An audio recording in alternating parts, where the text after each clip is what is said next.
ఇంకా చదివేస్తున్నావు? ఎండమూరి కథలు, ఎవరు లేని ఒంటరి జీవితానికి ఈ పుస్తకాలేగా నేస్తాలు.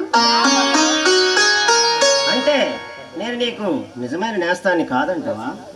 అందుకేనా 3 రోజుల నుంచి కనపడకుండా తిరుగుతున్నావు? ఒక ఇంపార్టెంట్ పని ఉండి తిరుగుతున్నాను రమ్య, అందుకోసం రాలేకపోయాను. ఏమిటో అంత అర్జెంట్ పని, నాకు కూడా చెప్పకూడదా? చెప్పొచ్చు, కానీ నీకు చెప్తే నువ్వు ఫీల్ అవుతావు రమ్య.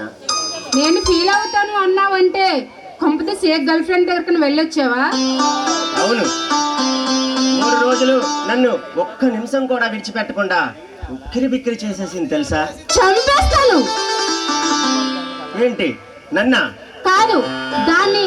ఇంతకి ఎవరు ఆ తిలక సుందరి?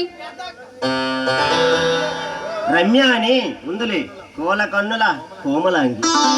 ఏయ్ నిన్ను!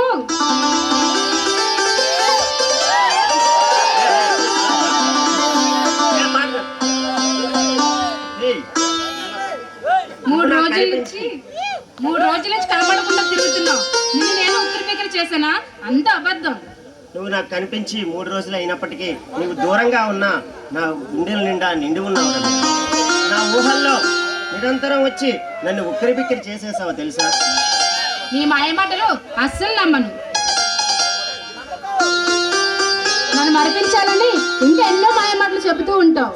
నిజం రమ్య, కదులుతున్న కార్తీక దీపాలు లాంటి నీ కళ్ళు మీద వెన్నెలలో గోదావరిలో మెరిసిపోతున్నా నీ నడుము వంపుల మీద పట్టు. నిజంగా కనీసం కాళిదాసుల కవిత్వం చెప్తే కరిగిపోతాను అనుకున్నావా? ఈ ప్రేమదాసు ముందు ఆ కాళిదాసు ఎందుకు పనికిరాడు తెలుసా? ఎందుకంటే ముగ్ధమోహన సౌందర్యంతో మెరిసిపోతున్న నీ అందాన్ని చూస్తే ఎన్ని కవితలైనా. అయితే నువ్వు కూడా ప్రేమ కవిత్వం ప్రపంచానికి పరిచయం చేస్తావా? ఆ కాళిదాసు శకుంతల గురించి కవిత్వాన్ని రాశాడు, కానీ ఈ ప్రేమదాసు ప్రణయ రమ్య గురించి రాస్తాడు. కానీ ఒక కండిషన్ ఉంది రమ్య. కవిత్వం రాయడానికి కూడా కండిషనా? అవును రమ్య, అక్షరానికో ముద్దు, అధ్యాయానికో కౌగిలి ఇస్తానంటే చెప్పు, ఖచ్చితంగా రాస్తాను. ఎన్ని కవితలైనా రాస్తాను. నీ శిల్పి మాటలు వింటుంటే నాకు చాలా సిగ్గు వస్తుంది. వెన్నెల విరిసినట్లు మెరుపులా మెరిసే నీ చిరునవ్వు చూస్తుంటే నా మనసు ముంగిట్లోకి నవ్వసంతం నడిచి వస్తున్నట్లుంది రమ్య.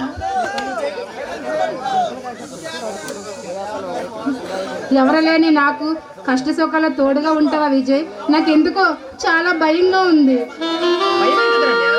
నీకు నేను తోడుగా ఉన్నాను. ఈ ప్రపంచంలో మన ప్రేమను ఎవరు విడదీయలేరు. అసలు నీ ప్రేమలో పడి ఈ ఊరు ఎందుకు వచ్చానో, ఏ ఆశంతో వచ్చానో కూడా మర్చిపోయాను. నీ ఆశయం నాదిగా భావించాను. నీ ఆశయాన్ని నేను నెరవేరుస్తాను. నువ్వేం భయపడద్దు, నిర్లక్ష్యంగా ఉండు. అవును విజయ్, అందుకే నీ సమక్షంలో నేను చాలా సంతోషంగా ఉన్నాను. అంటే సంతోషం అంటే ఇలా సైలెంట్ గా ఉండడం రమ్య? మరేం చేయమంటారు హీరో గారు, చెప్పండి.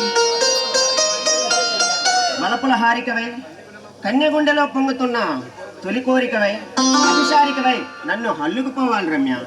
ఊపిరాలని ముద్దులతో ఈ తీపి బాధను నాలో రగిలించాలి రమ్య.